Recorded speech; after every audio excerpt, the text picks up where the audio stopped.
이 당과 우리 위에 위대한 수령이시며 공정사사님이 분의 창건자이신 김일성 대원수님께서 여러 나라 당 및 국가 수반들 조사 발전 단장과 함께 당장 주석단에 나오셨습니다.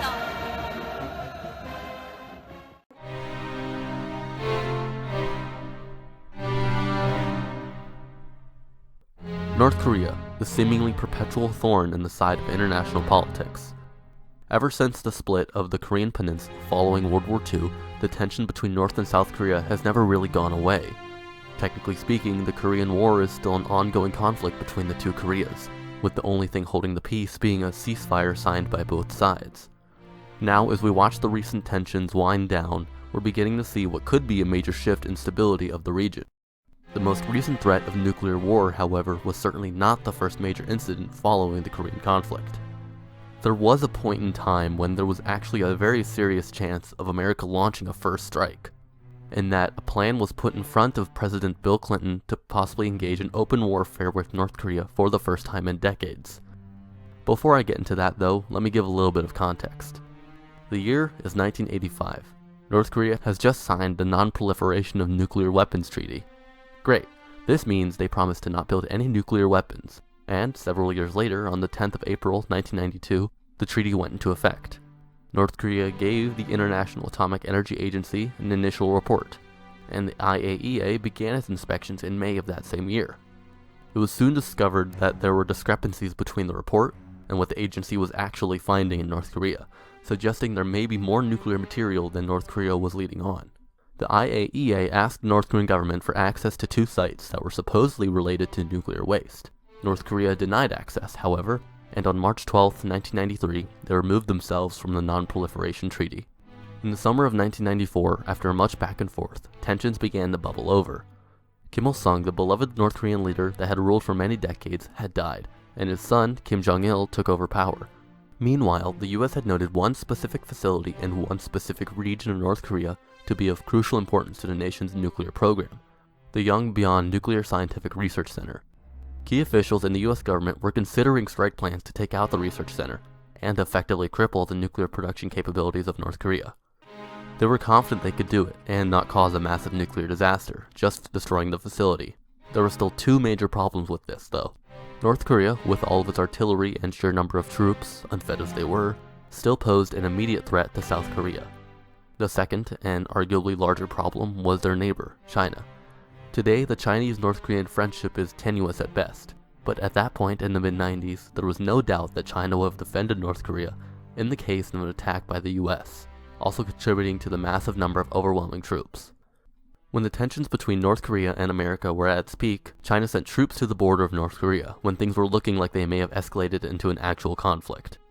The idea to strike and cripple North Korea's nuclear capability looked promising to the Clinton administration, but it was ultimately trashed, as it was considered too risky, and the death toll would have been unimaginably high in a very short amount of time. In comes former President Jimmy Carter to the rescue. He had repeatedly asked the Clinton administration for permission to sit down and talk with North Korea over the nuclear deal, and repeatedly he was told to go away. But finally, they agreed, and flew Carter over to North Korea. After some deliberation, a treaty was created where, essentially, North Korea would receive foreign aid that had been cut due to the tension as long as they promised to stop their nuclear program. What if, though, the Clinton administration did the unthinkable and decided a preemptive strike on North Korea was necessary? How would this ignite a new conflict on the Korean peninsula? Well, for starters, let's look at the plan itself. What this plan had in mind was a combination of unmanned cruise missiles and an F-117 to bomb the Yongbyon plant, to put it permanently out of operation. Now, the reaction of North Korea is pretty obvious. They go to war, and almost immediately, it becomes one of the deadliest conflicts in modern history. In just minutes, the hundreds of North Korean artillery batteries, which easily had Seoul in range, began flattening South Korea's capital, even before any troops have begun to make headway across the heavily defended demilitarized zone. Thousands die by the minute as American and South Korean troops start to roll into North Korea, but not easily, mind you. The North Korean troops were underfed, under-equipped, and likely caught by some amount of surprise. But that doesn't change the fact that they still had massive amounts of soldiers, and the North Korean High Command would be more than willing to use human wave tactics against the better armed, better trained US soldiers. Within hours, the Korean peninsula is engulfed in war once more, and now China officially makes movements against the US, in defense of their ally. Looking back to the original Korean War of the 50s, the key reason the Chinese were able to push back the UN troops so heavily was that their involvement was unexpected by the UN forces, and the disparity in technology wasn't as great, particularly as the Chinese were equipped with state-of-the-art Soviet planes to take on the primarily American planes. Now, in 1994, that's all different. The US military machine is a technological juggernaut, just having stretched their legs in the Gulf War. They are severely outnumbered, but they managed to dominate air, sea, and land. However, strategic victory doesn't mean an easy victory. Tens of thousands of US troops and South Korean troops are killed, as are hundreds of thousands of Chinese and North Korean troops, comparable to the numbers of the original Korean War. It is in no way unlikely that it wouldn't be just as bad, if not worse, due to the increase in technology and firepower of modern weapons. How long would this new Korean War take? It's hard to say. The US would eventually push back the Chinese and North Korean troops, but not easily, and not without many losses.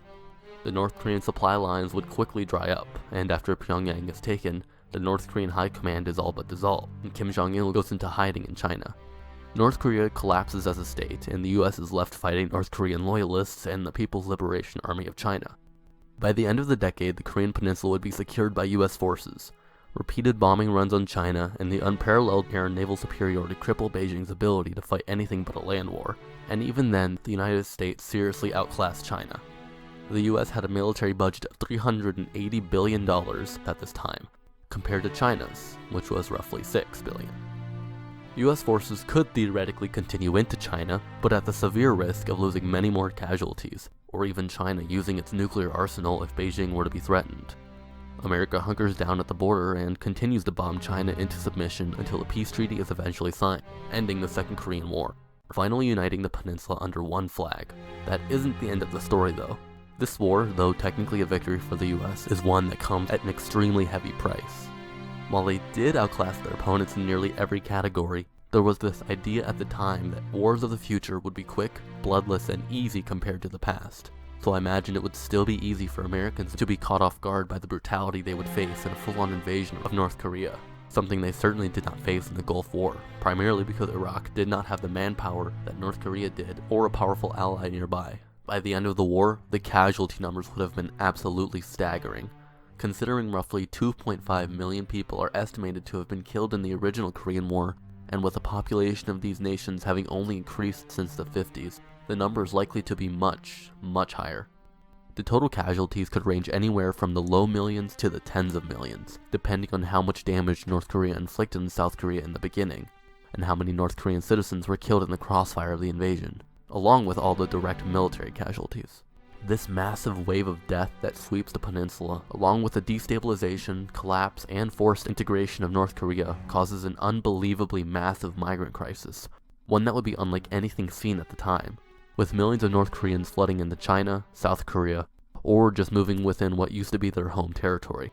South Korea, which had been beginning to experience a shift to democracy and was enjoying significant growth, would be thrown back by decades, back to the times of dictators and military leadership. With the capital of the nation now effectively gone, the nation was left to rebuild itself, and what this leaves is an entire region with a bubbling hatred, a hatred pointed squarely at the United States. North Koreans and South Koreans alike would blame the United States for instigating this fight, and killing millions of Koreans in the process. Then, another consideration to make is how the rest of the world would view this too. This absolute humanitarian disaster would be entirely blamed on America's provocation of war, and would lead to massive international resentment of the United States, possibly even actual diplomatic or economic repercussions by foreign nations. This isn't even mentioning how much the American people themselves would have despised this war after a while. At first, I imagine emotions would have been high, and there would have been support. However, as the war dragged on, and more US troops would be killed in action, we would see what would amount to a second Vietnam, where the people and the soldiers themselves would grow disillusioned with the government and the reasons they were fighting. Finally, what would Chinese-American relations look like in a post-Second Korean War period? Well, they wouldn't look good, to say the least. Resentment by both the common people and the government itself would be massive, and the economic interdependence we see now would likely never happen, at least not for many, many decades before these wounds would heal. In all likelihood, this would lead to another Cold War of sorts, except this time, it's between the United States and China. When North Korea was still there, what it did was put space between China and the US. With that gone, and it being clear to Beijing that the US is willing to provoke war, the Chinese government would feel the need to begin an arms race to defend itself against another war with the US, plunging the world into yet another terror-filled era of nuclear diplomacy between two major powers. In the end, all their preemptive strike on North Korea would have done is to start one of the bloodiest wars in human history, cause tension and hatred across the globe, and plunge the world into another Cold War. Even one of these outcomes was clearly enough for the plan to be scrapped by the Clinton administration, and for good reason too. Let me know what you think a war with North Korea would have looked like, and what you want me to do a video on next in the comment section below. If you enjoyed this video, leave a like, and if you would like to see more, go ahead and hit the subscribe button. While you're at it, ring the bell next to it so you get notifications for my videos, since I don't upload all that frequently. If you want to stay updated on me, my channel, or just whatever's going on, go and follow me on Twitter. Links to that and my Facebook are down in the description below. Thank you for watching. This has been Historical Hindsight, and I'll be seeing you soon.